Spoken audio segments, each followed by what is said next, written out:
Oi pessoal, tudo bem?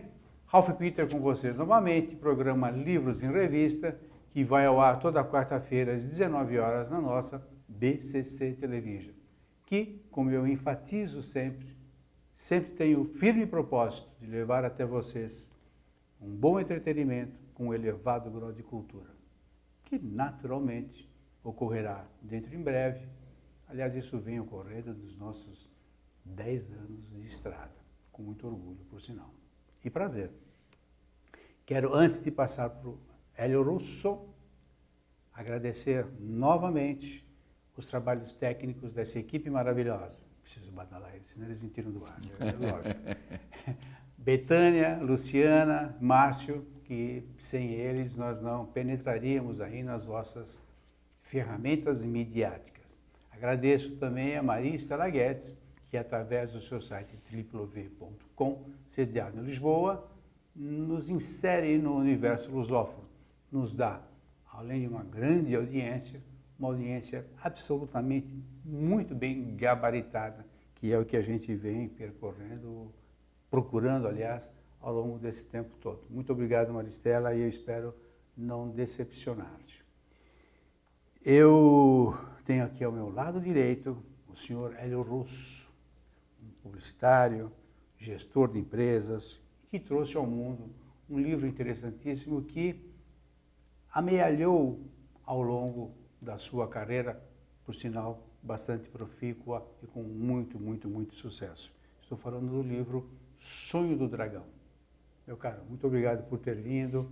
Depois de longa data, né? Depois de longa data, depois de 5 anos. Nossa, esse foi o tempo que você levou para escrever o livro? Não, levei 10 anos. Antes de mais nada, obrigado. Obrigado por estar aqui com você. Você está brilhantando o espaço, literalmente. Esse programa aqui é realmente muito interessante, vale a pena ser visto. Muito obrigado. Tenho aprendido com vários autores e vários temas das mais diversas áreas, então sinto-me grato e orgulhoso de estar aqui. E o livro levou 10 anos para ser. 10 anos. 5 para escrever, 5 para reescrever. É bom, se eu leio 3 vezes o meu texto, eu corrijo 4. Tem jeito. Tanto é que eu me prometi não ler mais. Não vou ler meu livro, senão vou achar tanto problema, quero mexer isso, tira aquilo, por que não põe o outro, então deixa como está. Porque é natural isso no processo de maturação tua, inclusive, imagina. Mudança que cada um de nós faz ao longo do tempo. Eu acho que essa é uma experiência de todo mundo, né? Que gosta de ler. Você lê um livro com 30 anos, você tem uma visão. Você lê o mesmo livro com 40, você descobre coisas que você deixou passar ao lado e estavam ali, estampados na tua cara e você não vê. Com 50, então, você... Né? Estava dizendo isso para o meu filho. É evolução, né? É evolução, né? Poxa.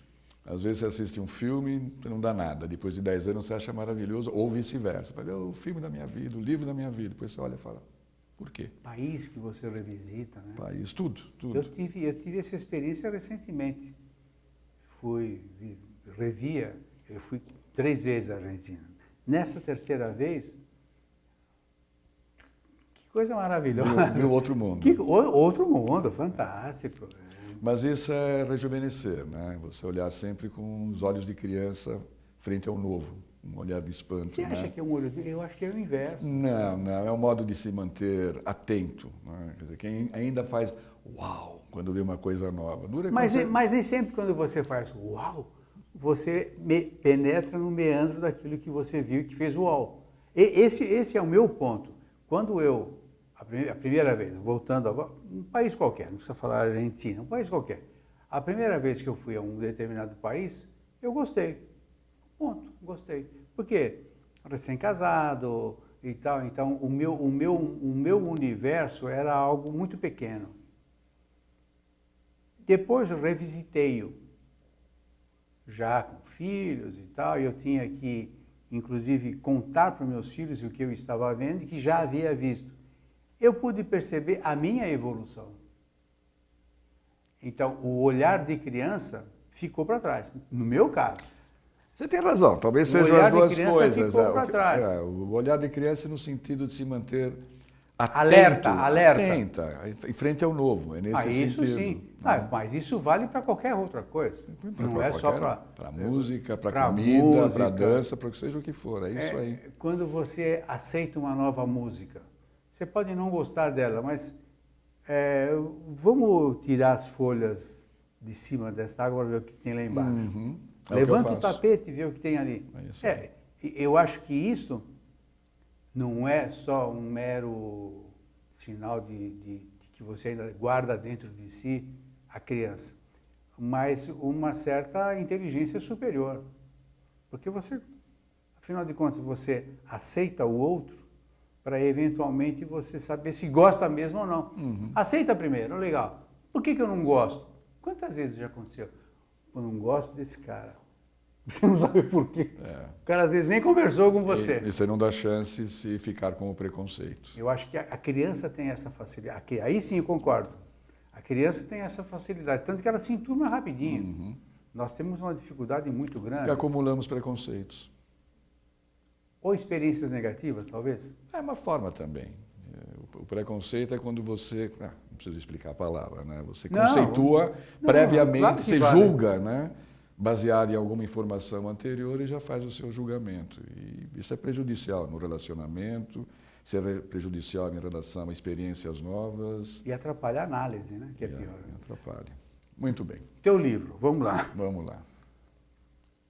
No início do livro, eu fiquei emocionado com uma ode que você faz a uma ilustre senhora, que agora você me falou que é a tua esposa. É, minha esposa, minha nova esposa. Dinaura. Dinaura. Olha, velho, aquilo é de uma sensibilidade, de um florescer de um macho apaixonado. Dinaura, tá de parabéns, velho. Minha amada. Olha, francamente, é uma coisa maravilhosa. Mas, desculpe te interromper de novo. É que eu fiquei muito... Quando eu li aquilo a primeira vez, falei, legal, é a tal revisão. Eu li a primeira vez, legal. Para fazer a pauta do programa, eu li com mais atenção, com uma certa lupa. Falei, pô, que coisa bela, fascinante, de uma sensibilidade a toda a prova. Então, vocês dois estão de parabéns, porque se você floresceu aquelas palavras, é porque realmente ela te enterneceu. Desculpa a rima pobre. Sem dúvida, mas sem dúvida. É a musa inspiradora, não só do livro, mas da minha vida. E, pessoal, vou dar uma dedada agora, que o cara está emocionado. Tá? Você sabe que, inclusive, várias pessoas que deram um retorno da leitura do livro, eu acho que eu vou pedir para esquecer o resto do livro e vou publicar só a poesia, porque todo mundo tem gostado. Livro de poesias de uma poesia só. De uma poesia só. E basta, né? Porque não precisa mais, né? Sonho do Dragão, vamos lá, aqui devemos a honra. Como é que ele nasce? Qual é como se fala agora, os caras dizem, o fio condutor. Eu acho isso, né? Mais do que o fio condutor, é interessante ver como ele surge. Coincidentemente ou não, estava com a Dinaura, passeando num parque, e de repente, é realmente de repente, não se sabe como acontecem essas coisas, não houve nenhuma referência, nenhum sinal, nenhuma palavra que pudesse remeter a isso. Me surgiu a história. E ela veio começo, meio e fim. Olha. Ela veio com alguns dos principais personagens na cabeça, virei para a Dinaura e falei, estou com um livro na cabeça. Meio assim. Loucura, hein? E nesses 5 anos que eu escrevi, o primeiro formato, né, manteve-se realmente fiel ao começo, meio e fim, quanto a conteúdo, não quanto a forma. O final, eu não esperava que fosse do jeito que foi, porque realmente a gente acaba sendo conduzido no processo. No final ele ganha vida própria, né? Ele ganha. Eu havia lido isso muitas vezes, e de outros autores. Os personagens parecem que criam vida. E há momentos em que eles tomam decisões que eu não esperava. Falei, mas isso é maluco. Não, é isso. É isso mesmo. Eles falam certas coisas, às vezes, que eu não tenho conhecimento. Eu não tenho a propriedade de falar a respeito e tenho que buscar referência, tenho que pesquisar. Mas isso é porque no seu inconsciente isso é assim, provavelmente, mas de algum modo faz uma referência, faz uma afirmação que eu não tenho certeza ou até que não concordo. E aí eu tenho que buscar fundamento para isso. Então, O processo é fantástico. E nasce nesse momento assim, do nada. Provavelmente não é do nada, deve ter tido alguma razão, alguma insight causa, bem forte, insight né? muito forte. E, como eu disse, no final ele toma um aspecto um pouco diferente, mas só quanto à forma, o conteúdo se manteve fiel. Eu notei que, bom, o Janus é o protagonista. É, o herói. Tem na minha opinião, tem um capítulo ali que é... Poxa, eu não estou lembrado do nome agora. Não é a armadilha. É uma... Meu Deus do céu, você me desculpe, eu esqueci. Não tem importância. Onde ele praticamente se liberta e sai de casa. Tá, eu também não vou lembrar. Capítulo 12, se não me falha a memória. Para mim, ali, o livro começa ali, onde toda a trajetória dele se inicia ali, a trajetória outsider. Sem spoiler, né? Não, mas eu acho que nesse caso, estou tentando, não é armadilha. Eu também não lembro. Não é armadilha. Claro que eu lembro o capítulo, mas... Bom, agora, talvez eu lembre no decorrer do nosso papo. Mas eu achei fundamental, eu falei, puxa, é aqui que o livro começa efetivamente. Porque você faz todo um esclarecimento, uma explanação... faz um aquecimento para esse momento, né? E ali eu queria ver se você... Mas eu não estou lembrado o nome do livro. Pena que eu não trouxe o livro. Do livro não, do capítulo. Poxa, pois é, se tivesse o livro na mão. Como você... Me conta, por gentileza, qual é o âmago do livro, efetivamente. Você falou como ele foi criado, como ele surgiu, de repente, e demorou 10 anos no total entre a concepção e a sua edição, provavelmente. Até a publicação. Exato. O fio condutor. É uma saga clássica do herói típico, o arquetípico, inclusive com essa saída de casa, né, metafórica. Porque ele é um pêndulo, ele sobe e desce, né? Sim. Ele sobe e desce, ele vai para o... É marujo, faz o diabo. Pronto, é exatamente essa busca interior e busca exterior, ele trabalha, ele lida exatamente com o que eu chamo os monstros internos e os monstros externos, né? A sua realidade interna, psicológica, e a realidade material, natural e social. O fio condutor, a base é a busca de equilíbrio entre opostos. É a busca de equilíbrio entre forças opostas que, na verdade, se complementam. Que é o que a gente vê na natureza, né? Positivo e negativo, yin e yang, noite e dia. É sempre diametral, né? É sempre diametral. E aí, principalmente, indivíduo e sociedade, religião e ciência, espiritualidade e materialidade, o materialismo, razão e emoção, quer dizer, são esses opostos que fazem a nossa natureza. E a sua dinâmica, do ponto de vista de Janus, é importante porque ela traz a renovação, senão nós estaríamos estagnados se estivesse só num polo ou só no outro polo. Mesmo dentro do negativo, há algo de positivo a ser extraído. Sempre vejo dessa forma. É isso aí. É o que o Janus, é o que acontece com o Janus. É a busca dele através de uma visão e de uma ação fora de si, social, e dentro de si, psicológica e espiritual. Então esse é o mote, esse é o grande fio, a grande razão do livro, e escrito de uma maneira romanceada, mas que busca trazer um pouco de percepção, de noção de como essas variáveis mexem com a gente. E é interessante notar que o Janus, na tua concepção, ele é um cara de sorte ou ele é competente? Porque ele vai, como eu falei, aos extremos. Ele se dispôs a viajar pelo mundo. Aí, não me conta mais disso. Aí ele entrou, não, eu vou contar sim. Aí ele entrou para a Marinha, foi viajar e tal, não sei o quê. E ele acabou se tornando um bom marinheiro, um bom marujo, um cara competente. Embora prevaricador, particularmente após o seu horário de trabalho. Seu expediente. E como bebia o danado? Eu diria que ele tem a competência de aproveitar a sorte. Já que você me fez a pergunta se é sorte ou competência. Competência. de aproveitar o momento, quer dizer, aquilo que O que deve ser feito. aquilo que lhe aparece como oportunidade, que às vezes é uma sorte, e ele a sabe aproveitar.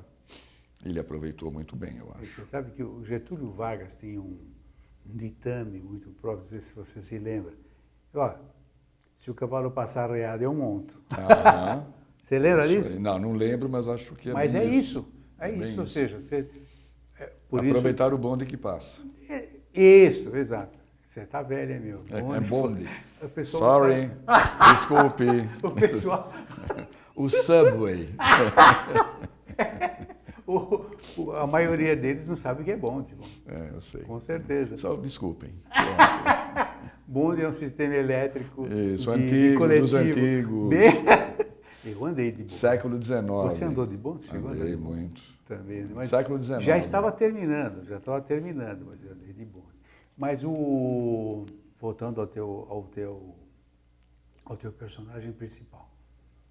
As pessoas que o rodeavam, como que enxergavam o Jonas? Ou seja, eram pessoas caridosas, eram pessoas que deveriam fazer parte do seu dia a dia, da sua vida, por uma força externa, que você pode chamar como queira. Ou seja, como é que funciona esse esquema dentro da tua história? Bom, ele já nasce com uma situação diferente, que são os seus pais, que trazem uma série de valores, dos quais com muitos não concorda, mas são marcantes. Os seus avós e um professor. Quer dizer, ele surge, né, nasce rodeado de estímulos morais, intelectuais. Que muitos ele não aceitava, pelo E que muitos ele não aceitava, ou viria entender e aceitar muito mais à frente, do que é normal no processo Sim, de amadurecimento. claro. Então, no caminho, ele encontra pessoas de vários tipos. Muitos perguntam, mas caramba, por que a maioria acaba concordando com ele e acabam fazendo um trabalho junto e pensam parecido? Porque é normal, a gente vê isso com os amigos, a gente vê isso quando está num clube ou quando está em algum lugar que você está agregado por interesses, por princípios, por valores comuns. Então é natural que acabe se pensando, senão parece uma monotonia. Pô, mas todo mundo pensa que é ingênuo. Não, não é assim, porque também tem os seus opositores e os seus inimigos. Mas as pessoas com quem ele convive, tirando uma jornalista crítica que vem realmente para derrubar o balde dele, né, infernizar a vida dele, né, que vai atrás para ver o que está atrás, vai atrás para ver o que está atrás, ficou feio, mas enfim, para saber quem é essa... É o que está escondido. Quem é essa figura, né, emblemática, que é visto ora como redentor, ora como enganador. Isso por causa daquela entidade que ele participava, ou criou, como é que chamava? Muito por causa disso, mas independente disso. Muito por causa do Eterno Aprendiz. Eterno Aprendiz, perfeito. Mas muito mais pela própria personalidade dele. Então, ele é muito carismático, excelente comunicador, uma base cultural muito forte, fala vários idiomas, viajou pelo mundo. Então, é uma pessoa fascinante. E isso traz, de um lado, admiração, como pode trazer rancor, ou como pode trazer inveja, ou como pode trazer até desprezo. Dizer, quem é esse metido aí? Porque ele acaba trazendo junto a si um séquito, né, de seguidores. Então, ele está cercado de todo tipo de gente. E os personagens são, inclusive, bem diferentes uns dos outros. A única coisa em comum, em alguns momentos, é essa adesão aos mesmos princípios, essa mesma visão de mundo, que é o natural, em função do próprio livro, da própria história de Janus. Você deu uma natural importância dos avós na vida dele. Isso foi proposital para embasar ou simplesmente era um netinho, mais um neto que estava sendo acolhido por avós caridosos? Não, ele não estava sendo, na verdade, acolhido, né? Eles fizeram parte da formação de Janus. Porque ele era um cara absolutamente indomável. Não, mas quando menino, na verdade, no começo ele é muito obediente. Depois é que ele começa a ter essa transformação interna, essa inquietude, né? Que é o movimento principal de Janus, essa inquietude perante as coisas, o inconformismo perante ao que é assim porque é assim, porque Deus quis, porque é o Estado que manda, ou seja o que for. Os avós participam dessa formação dele. Eles não é que eles interferem. E por que eles foram importantes? Na verdade, no começo do livro, nem tinha os avós. Como eu disse, muitas vezes você se vê escrevendo alguma coisa que você não sabe exatamente, você não pensou, você não planejou, você não fez um raciocínio. Agora vou escrever sobre isso. Começa a escrever e aí flui. Vai fluindo. E os avós surgiram assim, mas eu acho que eles têm uma importância... Mas eu acho que foi fundamental, os caras. Eles têm uma importância... Esse casal foi... Ele gostava dos caras, inclusive. Se sentia acalmado por eles, muito acalentado, muito legal. E foram também exemplo de vida, porque eu acho que o avô, a avó, os avós têm uma representação simbólica muito importante, que é o conflito, um dos conflitos dele, né? Tradição ou renovação. Os avós representam muito a tradição, representam muito a voz dos antepassados, representam muito a sabedoria do ancião. Você tirou daqui. Só não falei porque eu estava esperando você acabar de falar. Sacanagem sua essa. E ele representa o novo, o desafio, né? A inovação e a renovação. Claro, então, claro, o contato dos dois é que ajuda realmente o trajeto de Jânio. Essa inquietude, por outro lado, eles não são conservadores, são dois avós bem progressistas, quer dizer, trazem essa sabedoria. São cultos, né? E tem uma visão de mundo que eu não quero dizer agora qual é, senão vocês não vão ler meu livro, é brincadeira. Eles são absolutamente irreverentes, eles são também iconoclastas, eles não são velhinhos conservadores, eles são bem avançados no seu tempo e bem avançados na sua mentalidade. Porém, permanece essa coisa do ancião, né, do sábio. Acho que psicologicamente, simbolicamente, são importantes. E na história da vida dele, não precisa nem dizer, foram extremamente importantes. E é uma coisa interessante, eu não sei se isso é um lance de informação celular. Toda criança de 1 ano, 2, sempre vai para o colo do cara mais velho. Na minha opinião, é pela representatividade. Com esse eu estou seguro. Uhum. A impressão que eu tenho. Porque toda criança com 2, 3 anos vem comigo, quando eu estou perto, naturalmente, prefere o colo do cara mais velho ou apertar a mão do cara mais velho do que os jovens que estão ao lado dele. Eu acho que tem muito de genético isso. Tipo, ó, aquele é o cara que vai te segurar, que vai te levar na mão e tal. Bom, em suma, mas qual é o público que você buscou atingir com o Sonho do Dragão? No começo, nenhum, assim, estava aberto. O bom leitor. Um bom leitor, de quem gosta de um romance que não seja só um romance de ação. Também são bons, né? Sim, claro. Mas, cada um, né? Eu adorava Sherlock Holmes, adorava as aventuras policialescas. Eu ainda acho gosto. Uma belíssima literatura. Eu ainda gosto. Agatha Christie, etc. e tal. Então, não é por ser de ação, não é... São inteligentes. São extremamente inteligentes. Não são meramente de ação, inteligentes. São extremamente inteligentes. No começo não tinha uma definição de público. À medida que eu fui escrevendo, eu percebi que, em função de algumas coisas que eu estava descrevendo, ou contando, relatando, ou me aprofundando, eu estava fechando um pouquinho o espectro de público-alvo.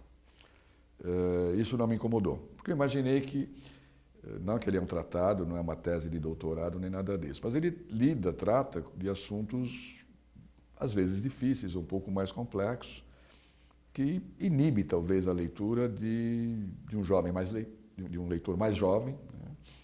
Ou de alguém que não tem tanto interesse ou tanta vontade de ler a respeito desses assuntos. Então, eu acredito que é um público limitado. Em termos de faixa etária, você fala? Eu diria de um modo geral, porque minha neta, por exemplo, que começou a ler quando tinha 18 ou 19 anos esse livro, ela lê 3 ou 4 livros por semana, ela é um público-alvo pelo tipo de interesse que ela tem existencial, pelo tipo de interesse que ela tem frente às relações humanas, frente à natureza, frente à sociedade, frente aos problemas sociais, A junção social. a junção social e os problemas internos, né? Os problemas, os pepinos que carregamos aqui dentro, os nossos monstros internos. Então, ela, apesar de ter hoje 22, 21 anos, e já ter lido antes e ter dado as suas críticas, as suas contribuições, não é a idade que é o fator limitante. Não é nem o grau de sofisticação cultural. Eu diria que é muito mais o tipo de interesse do que fazer com o seu tempo de lazer para ler ou não ler e que tipo de assuntos o interessam. Então, dando uma espiada no livro, vai dizer, me interessa ou não me interessa. Pode ter 80 anos ou 8, pode ser rico ou pobre, pode ser catedrático ou semi-alfabetizado. Você sabe que é exatamente o que eu penso. Ele não tem uma limitação de faixa etária, tem uma limitação de interesse. Porque justamente você abrange todo um escalar de um ser que pode ser qualquer um. Pode ser qualquer um de nós. Ele é o herói típico por causa disso. Somos nós, na nossa jornada, Exatamente. que aproveitamos ou não os desvios, as estradas. E tem o tino suficiente para aproveitar o que está acontecendo. Bom, Competência de aproveitar eu a sorte. tenho aquela história do limão, que é tão batido, né? Mas vale. Eu tenho o quê? Tenho um limão, faço limonada. Se não tiver água, eu chupo o limão e está acabado. Me viro. É por aí. Você aproveita as possibilidades que se estão oferecidas no momento. E você tem que ser... Ele teve momentos em que ele ficou meio babaca, né? Meio ofuscado. Por exemplo? Teve um período da vida dele em que ele estava completamente alienado. Ele passa por tudo, né? Por tudo que uma pessoa pode passar. As suas dores, seus rancores, suas tristezas, alegrias, seus momentos de iluminação, de inspiração. Por isso que ele é uma jornada clássica. Mas, em nesse suma, sentido. é uma vida muito rica. Tem alguma coisa de você, propriamente dito, no livro? Todo autor vai colocar alguma coisa de si, né? Mas eu diria que, neste caso, é muito mais do conjunto de vivências que eu tive. Quando você era hippie, você viveu algo semelhante? Sim, nós vivíamos em... Ele não chegou a ser hippie de ir Ir no Woodstock. em Woodstock, ou de viver em comunidade, mas eu aprendi, nós vivemos, eu e a Dinara vivemos de uma maneira comunitária, uma maneira bem iponga na época, vegetarianos, com tudo que tinha direito, só não usava droga, a única coisa que nós não experimentamos do mundo livre, não. Pô, você não sabe quanto é bom. Eu sei, essa eu perdi, mas eu tomava meu vinho e minha cerveja a vida inteira, né? Eu tive até chance de ter uma experiência com LSD, que era o da época, era o top, top, né? Década de 60 era o top, mas eu Não, acabei... droga pesada eu nunca usei mesmo, mas, por exemplo, anfetamina me entupia. Não, isso eu tomei por exemplo, em baile de formatura, agora que eu lembrei. Essa foi a minha grande desculpa. Eu fiz. Essa foi a minha grande... eu comecei sim. para estudar, para ficar 2, 3 dias estudando. Para ficar em baile de formatura mesmo. Não, então, aí depois pegou no breu. Quando eu fiquei 10 dias em noite sem dormir, eu falei, opa, vou morrer, chega. Eu parei também. Aí eu parei, mas é muito bom, né? O cara que nunca experimentou, olha, não vou ensejar que vocês experimentem. Dá medo. Dá porque a rebordosa é perigosa. Eu tive amigos que morreram com malucos e tal, é uma coisa louca. Meu amigo, eu desejo todo o sucesso do mundo que você merece. O teu livro é muito gostoso de ler, como falamos, independentemente da faixa etária. Ele é um ensinamento para qualquer um. Se não ensinamento, um belo descobrimento. Porque, claro, você vai falar para um cara de 70 anos que ele vai aprender alguma coisa, talvez ele aprenda. Mas o grande lance é você, eventualmente, espelhar-se nas palavras, nas páginas do teu livro, O Sonho do Dragão. E acho que todo mundo sonha isso, né? Viajar pelo mundo, encher a cara, ficar rodeado de mulheres, quando for mulher, rodeado de homens. Eu acho que todo mundo tem vamos chamar com aspas, um deslize desses, né? Só que o Janus, além disso, ele tem um sonho de um crescimento interior, de uma sociedade melhor. Esse é o grande sonho. Não, e ele conseguiu fazer a parte dele a sociedade melhor, que é o mais importante. Ele fez a parte dele. Ele não vai poder pegar as pessoas pela mão, não. Mas ele disseminou os seus conhecimentos e é isso que vale. Meu amigo, muito obrigado. Obrigado, mesmo. agradeço eu, Ralph. Não, você não tem nada que agradecer, foi um papo muito gostoso, como felizmente de hábito temos aqui. Você veio colocar mais uma pedrinha no nosso engrandecimento. Muito obrigado. Meus amigos, nós conversamos com o Hélio Russo, que trouxe ao mundo o sonho do dragão, mas ele não vai embora sem antes levar a nossa caneca oferecida pelo Capitão Brindes. Já viu a capa? Capitão Brindes! Não, aqui, muito obrigado. Estamos querido. festejando os nossos 10 anos de percurso e a gente... Parabéns. E a gente pretende ficar mais 10. Imagina eu com 80? Não necessariamente, não necessariamente. Eu espero que não, daqui a 10 anos estarei aqui com outro livro. Eu espero que antes, né? Ou Porque, antes, pô, não, já estou escrevendo. Já estou escrevendo, já estou Valeu. escrevendo. Obrigadão. Muito obrigado. Pessoal, desculpe aí a farta brincadeira, mas a gente vive dessa impessoalidade, dessa informalidade. Até a próxima, muito obrigado pela audiência, paciência, até já. Tchau, tchau. Tchau, tchau.